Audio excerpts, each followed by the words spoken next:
మీరెంతగానో ఎదురు చూస్తున్న మన వేగా జ్యువెలర్స్ రేపే కాకినాడలో ప్రారంభం. వేగా జ్యువెలర్స్, ఆంధ్రప్రదేశ్, తెలంగాణ, USA. మీరు యాక్చువల్గా ఏం చదువుకున్నారండి? నేను బీఎస్సీ బయోటెక్నాలజీ చేశాను. అప్పట్లో ఉద్యోగం చేయాలి అట్లాగే ఉండేది? లేదు, నాకు ముందు నుంచి బిజినెస్ అంటే ఇంట్రెస్ట్. బిజినెస్ కూడా చాలా రన్ చేసినట్టు ఉన్నారు కదండి మీరు. పెట్రోల్ బంక్ రన్ చేశాను, కొన్ని కాంట్రాక్ట్ వర్క్స్ కూడా చేశాను, రియల్ ఎస్టేట్ కూడా వెంచర్ సర్వీస్ శ్రీకాకుళంలో వేశాను, అపార్ట్మెంట్స్ అవి. కొంచెం నాకు బిజినెస్ చిన్నప్పటి నుంచి ఇష్టం బాగా. తర్వాత జగన్మోహన్ రెడ్డి గారు ఆశయాలు అభిప్రాయాలు చూసి అతనికి అట్రాక్ట్ అయ్యి అతను అభిమాన అయ్యి రాజకీయాల్లోకి రావాలని ఇంట్రెస్ట్. అప్పుడు మా ఆహ్వానం జరిగింది. వచ్చిన తర్వాత ఈ ప్రాబ్లమ్స్ జరిగాయి. యాక్చువల్గా ఆ రోజు మాధురి గారు అలా మిమ్మల్ని కలవడం, మీ కలయిక జరగడం మీ జీవితంలో మీరు ఒక మలుపు తిప్పిన రోజుగా భావిస్తున్నారా? అంటే మేము ఒకటి అనుకున్నామండి, ఈ అమ్మాయికి ఒక 3000 మంది మహిళల్ని అలా తెచ్చి నిల్చోబెట్టగలిగే సమర్థత ఉంది టెక్కల్లో. అంత వింగ్ ఉంది, విమెన్ వింగ్. ఆ విమెన్ వింగ్ మనకు ఉపయోగపడితే ఓట్ బ్యాంక్ కింద టౌన్లో మెజారిటీ వస్తుందని ఒక ఆలోచనతో, రాజకీయ ఆలోచనతోనే తను వాణి రమ్మని చెప్పడం, మేము రప్పించడం, తాను రావటం, యాక్టివ్గా పనిచేయటం, బ్రహ్మాండం కార్యక్రమాలు జరుగుతూ ఉండేది. ఇక్కడ వాణి తాలూకా ఇగో దురుద్దేశం ఏంటంటే ఆ టికెట్ తనకు రావాలని. కాబట్టి రావాలంటే ఏం చేయాలి?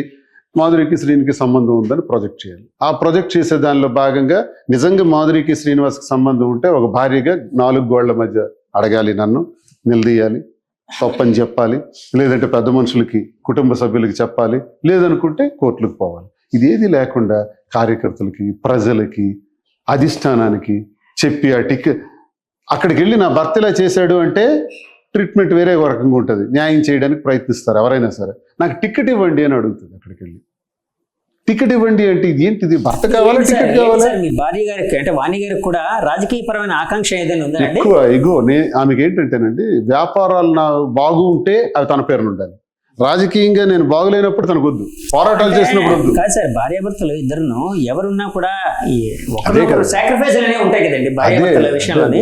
అదే మాకు లేదు.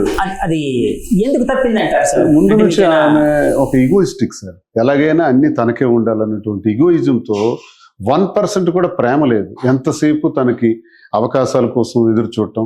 ఇప్పుడు మీకు పోరాటం చేసింది, ఇంటి దగ్గర వచ్చి 30 రోజులు 40 రోజులు కూర్చుంది. ఏమడిగింది తను? పిల్లలు వస్తే తలుపు తీయలేదు అన్నది. అరే దువ్వాడ శ్రీనివాస్ ఇలాంటివాడా? 2వ రోజేమో తనే గుణపాలు రాడ్లు పట్టుకుని వచ్చి డోర్లు కొట్టింది. 3వ రోజు దువ్వాడ శ్రీనివాస్ టెక్కల్లో ఉండకూడదు, 4వ రోజు ఎమ్మెల్సీగా ఉండకూడదు, పార్టీ ఇతన్ని సస్పెండ్ చేయాలి, ఎమ్మెల్సీగా రాజీనామా చేయాలి, 5వ 6వ రోజు కలిసి ఉందాం. కాదు సార్, మీరు నెగ్లెక్ట్ చేస్తున్నారన్న కోపంతో చేసి ఉండొచ్చు కదా. నెగ్లెక్ట్ చేసేటప్పుడు నిజంగా ఇవి నిజమైతే, నిజంగా తను అనుకున్నట్టే మాధురికి నాకేమైనా కానీ రిలేషన్స్ ఉండినట్టు తను గుర్తించినట్టయితే డీలింగ్ మెకానిజం ఇది కాదు కదా. ఇలాగే ప్రతి స్త్రీ కూడా అనుకుంటే ఏ మగాడైనా భూమి మీద బ్రతకగడ్డ. డీలింగ్ మెకానిజం ఇది కాదు. దీన్ని భర్తని ఎలా మళ్ళీ మనం లైన్లో పెట్టుకోవాలి, ఆ కుటుంబాన్ని ఎలా నిలబెట్టుకోవాలని ప్రతి స్త్రీ భారత స్త్రీమూర్తిని గొప్పతనంగా మనం ఎందుకు చెప్పుకుంటాం? అన్నీ భరిస్తూ కుటుంబాన్ని నడిపించుకొని వెళుతుంది. అలాగే వాణిలాగే అందరూ అనుకుంటే దువ్వాడ శ్రీనివాసులు అంటే ఇంక బ్రతుకు బట్టకడతారా? ఇన్నేళ్లలో నాకు లేనిది, ఇన్నేళ్లలో ఎక్కడ నేను ఒక లంచం కానీ, అవినీతి కానీ, లేకపోతే ఒక వ్యసనం కానీ, లేకపోతే ఒక త్రాగటం కానీ, లేకపోతే పేకాడటం కానీ, లేకపోతే స్త్రీలతో తిరగటం కానీ, ఇలాంటివి ఏవీ లేవు. ఇప్పుడే వచ్చినాయా? 58 ఏళ్ళు నాకు. ఇప్పుడు ఈ అవసరమా నాకు? ఒక పాపకి బాగా 2 పాపలకి డాక్టర్ చేయించాను, ఒక పాపకి పెళ్లి చేశాను ఘనంగా, ఇంకో పాపకు పెళ్లి చేయాలి. ఈ టైంలో నాకు అవసరం అంటే రాజకీయంగా నన్ను పతనం చేయాలని ఆమె చేసినటువంటి ఆలోచనలో ఆమె తీసుకున్న స్టెప్సే ఈ భయంకరమైన పరిస్థితికి దారితీసాయి తప్ప, ఆ పరిస్థితుల్లో మా కుటుంబాల గొడవల్లో మధ్యలో నలిగిపోయినటువంటి మాధురి ఆ జీవితం అతలాకుతలం అయిపోయింది. చాలా ఇబ్బందుల్లో పడిపోయింది. కన్నవారు, అత్తవారు దూరం పెట్టేసినారు, ఈ పిల్లలతో చాలా ఇబ్బందుల్లో పడిపోతున్నటువంటి ఆ పరిస్థితిలో నేను భరోసాగా నిలబడాల్సిన అవసరం వచ్చింది. ఇప్పుడు ఈ ఉన్న పరిస్థితిలో నాకు 2 ఏళ్ల క్రితం నుంచి వాణికే ఇచ్చేద్దామని నేను అధిష్టానం చెప్పి వాణికి టికెట్ ప్రకటించిన తర్వాత ఇంటికి తాళం వేసేసింది. అప్పుడు నేను మా సొంత ఇల్లు పలాసలో కొద్ది రోజులు ఉన్నాను. మా అమ్మాళ్ళు ఎప్పుడు 30 ఏళ్లలో మా ఇంటికి రాలా, మా తమ్ముళ్ళు కూడా రాలా. పలాసలో ఉన్న తర్వాత అక్కడి నుంచి ఇక్కడికి వచ్చి పార్టీ కార్యక్రమాలు చేస్తుంటే భోజనాలు, నాతో ఉన్న మనుషులందరికీ భోజనాలు, ఏర్పాట్లు, వాహనాలు, అన్ని ఖర్చులు కూడా తనే చూసి, ఈ ఇల్లు టెంపరీగా కట్టిన తర్వాత ఇక్కడికి వచ్చిన తర్వాత కూడా అన్ని చూసి 2 ఏళ్ల నుంచి ఇవన్నీ మాధురి చూస్తుంది. ఈరోజు కొత్త ఏం కాదు. ఈరోజు మేమేదో బయటికి వెళ్తే మాధురి దువ్వాళ్ళు కనబడ్డారని ఒక ఫోటో, వీడియో, తిరుపతి వెళ్తే దాన్ని పెద్ద అంశం చేసి దానికి లేనిపోనివన్నీ రచ్చకిడిచి దీన్ని ఇంత న్యూసెన్స్ చేస్తున్నటువంటి వ్యవహారం ఈరోజు కాదు 2 సంవత్సరాల్లో జరుగుతుంది. కేవలం రాజకీయ కక్షలతోనే ఇదంతా ఒక వర్గం. సార్, రాజకీయ కక్షలు అనే ఒక మాట అన్నారు కదండి. యాక్చువల్గా ఇది చేసిందంతా మీ భార్య గారు వాణి గారు అని చెప్తున్నారు. సో యాక్చువల్గా మీ భార్య గారు ఇప్పుడు రాజకీయ పరమైన ఆకాంక్షతో ఆవిడ ఎదుగుదాం అనుకునేటప్పుడు మీరు ఎందుకు సాక్రిఫైస్ చేయలేకపోయారు? ఒక భర్తగా చేశారు కదా చేశాను కదా, టికెట్. చేయటం కాబట్టి టికెట్ తనకు వచ్చింది కదా. ఇప్పుడు టికెట్ వాణికి ఇచ్చేయండి అని అధిష్టానానికి చెప్పింది ఎవరు? నేనే కదా. చెప్పి రిక్వెస్ట్ చేసి ఆమెకి అనౌన్స్ చేసి 100 మెట్లు కిందకు దిగిపోయినాను కదా. ఆ తర్వాత తాళం ఎందుకు వేయాలి? ఆ తర్వాత నన్ను పార్టీలో పనిచేసే అవకాశం లేకుండా ఎందుకు చేయాలి? ఇన్ఛార్జ్ హోదాతో, ఎమ్మెల్యే అభ్యర్థి హోదాతో. ఆ తర్వాత ఆమె గ్రాఫ్ పడిపోయింది. 8 నెలల తర్వాత మళ్ళీ నేనే పోటీ చేయాల్సి వచ్చింది. సో నేను త్యాగం చేశాను కాబట్టి, భరించాను కాబట్టి 28 సంవత్సరాలు మా కుటుంబ వ్యవహారం బయటకు రాలా. వాణి ఈరోజు బయటపడి అరిచింది కాబట్టి ఈ వ్యవహారాలు బయటకు వచ్చినాయి. యాక్చువల్ 2022లో జగన్మోహన్ రెడ్డి గారి బర్త్డేకి నేను ఒక 3,000 మంది మహిళలతో కోలాటం ప్లాన్ చేశాను. యాక్చువల్ గా గిన్నిస్ రికార్డ్ చేద్దాం. గిన్నిస్ రికార్డ్ కి ఆల్మోస్ట్ అన్ని అందరికి చెప్పేస్తాను. అందరూ తెలంగాణలో 1600 మందితో గిన్నిస్ రికార్డు ఉంది కోలాటం.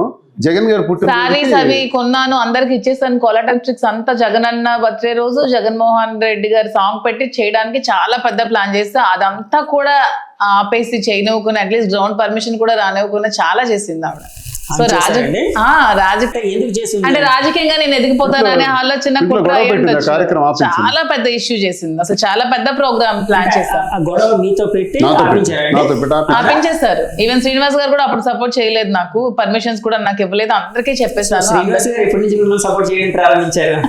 పార్టీ పరంగా ఉండేవాళ్ళం సార్. ఎప్పుడైతే ఈ సమస్యలు వచ్చాయో తను నాకు సహకరించడం ద్వారా, అంటే నా తాలూకు ఏర్పాట్లన్నీ చూడటం ద్వారా, వాణి వదిలేసినట్టు తను విడిచిపెట్టేలే నన్ను. ఏదో ఒక గొప్ప వ్యక్తి కదా, ఒక మంచి వ్యక్తి కదా, ఇలా అయిపోయినాడని తను ఏ ఉద్దేశంతో నాకు సహకరించిందో, భోజన నియమాలు, ఆహారాలు ఇవన్నీ కూడా ఏర్పాటు చేస్తూ నా పార్టీ కార్యక్రమాలకి ఇబ్బంది లేకుండా చూసిన విధానంతో దగ్గర ఈరోజు ఈ పరిస్థితికి వచ్చింది. పర్సనల్ అలా అని ఆమెకు 3 పిల్లలు ఉన్నారు, నాకు 2 పిల్లలు ఉన్నారు, మాకు 5 పిల్లలు అనుకుంటాం. అంటే మీడియా కోసం చెప్తున్నారా, నిజంగా అనుకుంటున్నారా? అంటే జెన్యూన్ గా చెప్పండి. ఈ రోజు వరకు నా 2 పిల్లల ఖర్చుల కోసం 1,18,00,000 రూపాయలు ట్రాన్స్ఫర్ చేశాను ఒక ఏడాదిలో. ఇంకా మరో 10-15 లక్షల రూపాయలు కూడా ఇచ్చాను. తనకి తెలుసు, నాకు తెలుసు, తెలిసే ఇవన్నీ చేశాం. ఎందుకు చేస్తున్నామంటే పిల్లలకు లోటు రాకూడదు, వాళ్ళకి గాయాలు తగలకూడదు, వాళ్ళకి దెబ్బ తగలకూడదు. వాళ్ళు ఎలా ఉన్నారు, 5 అలాగే ఉండాలి. మేము ఒకవేళ తప్పు చేసాము, ఒప్పు చేసాము, తెలియక చేసాము, లేదా మాకున్న పరిస్థితులు బట్టి తప్పని పరిస్థితుల్లో మేము ఇలా చేయాల్సి వచ్చిందో, ఇది మంచా చెడా, న్యాయపరంగా తప్పు లేదు, మోరల్గా సమాజపరంగా సంఘపరంగా ఇది తప్పు అని మాకు తెలుసు. మేము చేసింది కూడా తప్పని మాకు తెలుసు. కానీ తప్పని పరిస్థితి. చేసిన ఈ నిర్ణయానికి ఎవరు ఎఫెక్ట్ అవ్వకూడదు. కేడర్ ఎఫెక్ట్, ముందు పిల్లలు ఎఫెక్ట్ అవ్వకూడదు. మీరు చేసిన తప్పు అని మాకు కూడా తెలుసు అని అన్నారు కదండి, ఎందుకు ఫీల్ అయ్యారు? అంటే ఒకటి సభ్య సమాజం ఏమని అంటదంటే, అంటే సమాజానికి భయపడి తప్పండి. లేదు, సమాజం భయపడి కాదు, సమాజం దృష్టిలో నేను అంటున్నాను. భయం వేరు, సమాజ బాధ్యత వేరు. సమాజం వేరే సోషల్ యానిమల్స్. అరిస్టాటిల్ అంటారు, man is a social animal. మనం సంఘజీవులు, సంఘంలో ఉంటాం కాబట్టి సంఘానికి కొన్ని కట్టుబాట్లు ఉంటాయి. సెలబ్రిటీ ఎప్పుడు ఇన్ఫ్లుయెన్స్ కట్టుబాట్లు ఉండేటప్పుడు ఆ కట్టుబాట్లకు వ్యతిరేకంగా ఏదైనా అంటే సంఘం ఇలా చెయ్యెత్తి చూపెడుతుంది.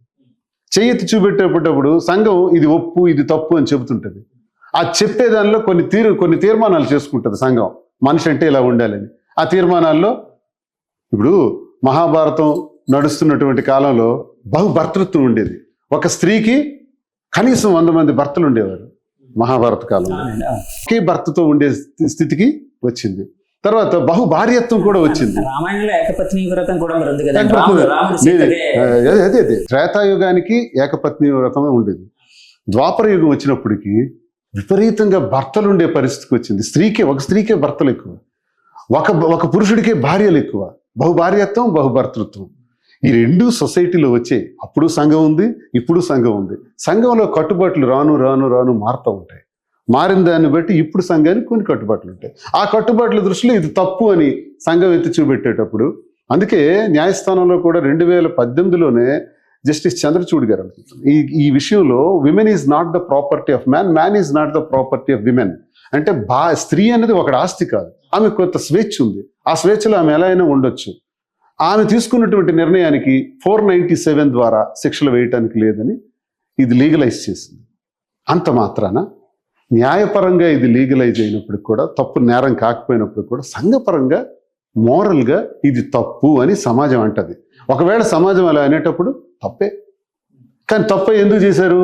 తప్పని పరిస్థితుల్లో చేసాం. మరి మాలాగే అందరూ చేయొచ్చా? చేయకూడదు. సార్ ఇప్పుడు మీ జీవితంలో అత్యంత విలువైన క్షణంగా అంటే సంతోషకరమైన క్షణంగా అభివర్ణించాలంటే ఏ క్షణాన్ని అభివర్ణిస్తారు? కుటుంబ పరంగానా, రాజకీయ పరంగానా? రాజకీయ పరంగా చెప్పండి ఫస్ట్. నా 25 సంవత్సరాల రాజకీయ జీవితంలో బాబు మీ దగ్గరికి ఆ రోజు వచ్చాము. వచ్చిన తర్వాత మా పిల్లోడేమో ఆ 8 నెలలు నీరైన పరిస్థితిలో మీరు డాక్టర్ దగ్గరికి పంపించి ఆపరేషన్ చేయించారు. ఆ దయ వల్ల ఇదిగో ఎంతోడయ్యాడు అనేటప్పుడు నా కళ్ళల్లో నీళ్లు గారి చాలా సంతోషం అనిపించింది. నాకు తెలియదే, నాకు గుర్తులేదు. సార్ మీరు ఇచ్చినటువంటి ఫీజు వల్లే ఈ పిల్లల్ని చదివించుకున్నాం, మీరు కట్టారు. కొన్ని మర్చిపోతుంటాం, గుర్తుంటారు. మీరు మా కుటుంబం విడిపోతే ఆ ఇద్దరు భార్యాభర్తలు కలపడానికి కట్నం కోసం గొడవ వస్తే మీరు డబ్బులు ఇచ్చి మళ్ళీ వాళ్ళిద్దరిని కలిపారు. వాళ్ళిద్దరు హైదరాబాద్లో ఇప్పుడు కూలి పని చేసుకుంటూ బాగున్నారు. ఇలాంటి వింటుంటే జన్మ ధన్యమైంది అనిపిస్తుంది. రాజకీయాల్లో అమ్మయ్యా మన కోసం ఒకడు సంతోషంగా ఉన్నాడు కదా అనిపిస్తుంది. అది నాకు సంతోషమైన క్షణాలు. వ్యక్తిగత జీవితంలో వ్యక్తిగత జీవితంలో ఎప్పుడు కష్టాలే సార్. ఉన్నారు కదండి మరి ఇప్పుడు చూస్తున్నాను 28 సంవత్సరాలు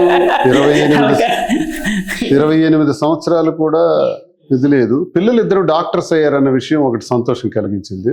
డాక్టర్స్ అయ్యారు, ప్రయోజకులు అయ్యారు, నా కష్టానికి తగినట్టు చదువుకున్నారు అన్నట్టు అనిపించింది. ఇప్పుడు ఏమనిపిస్తుంది అంటే ఈ 2 ఏళ్లలో ఒక మనశ్శాంతి, హాయిగా వెళ్ళి బయట యుద్ధం చేయగలను అన్నటువంటి కాన్ఫిడెన్స్. ఎందుకంటే ఇంటికి వెళ్ళి రక్ష గెలవాలంటాం కదా. ఇంట ఈరోజు సపోర్ట్ ఉంది, ఒక ధైర్యం ఉంది. నీకేం పర్వాలేదు వెళ్ళు, నేను అన్ని చూసుకుంటానని. ఇంటికి రాగానే, ఇంటికి వస్తే ఇల్లు స్వర్గంలా ఉండాలి. అలాంటి ఫీలింగ్స్తో ఇప్పుడిప్పుడే నేను చూస్తున్నాను నా జీవితంలో. మా అమ్మ 30 సంవత్సరాల తర్వాత ఇక్కడికి వచ్చి 10 రోజులు ఉంది. సంతోషం. సార్ ఇప్పుడు యాక్చువల్గా పిల్లలకి ఏమైనా కూడా ఎక్కువ తల్లిదండ్రులు బాధపడుతూ ఉంటారు. అంటే పిల్లల జీవితంలో ఆటుపోట్లు వచ్చినప్పుడు తల్లిదండ్రులు బాధపడుతూ ఉంటారు. ఈ తల్లిగారు అంటే మీ జీవితం ఇలా అయినందుకంటే ఇప్పుడు రకరకాల పరిణామాలు జరిగాయి కదా, ఆవిడ ఎప్పుడైనా బాధపడ్డ సందర్భాలు? చాలా ఎంత ఘోరం అంటే పెదపాప వివాహం కోసం తిరుపతి వచ్చారు అమ్మ 78 సంవత్సరాల వయసులో. వస్తే మా అమ్మంట అక్షింతలు వేయడానికి పెళ్లి పందిరిలోకి రాకూడదంట. పెద్ద గొడవ పెట్టింది వాడిని. దెబ్బకు ఆ గొడవకి మా అమ్మ రాలేకపోయారు. తిరుపతి వరకు వచ్చిన మా అమ్మ తిరుపతి పెళ్లి పందిరిలోకి వచ్చి మనవరాలకు అక్షింతలు వేయలేకపోయినటువంటి దుస్థితి.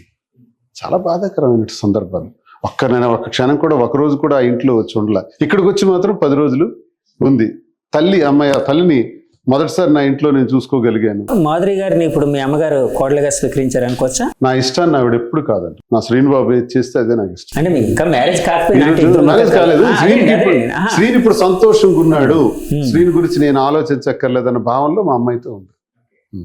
నాకు కూడా ప్రశాంతంగా ఉంది, హాయిగా ఉంది.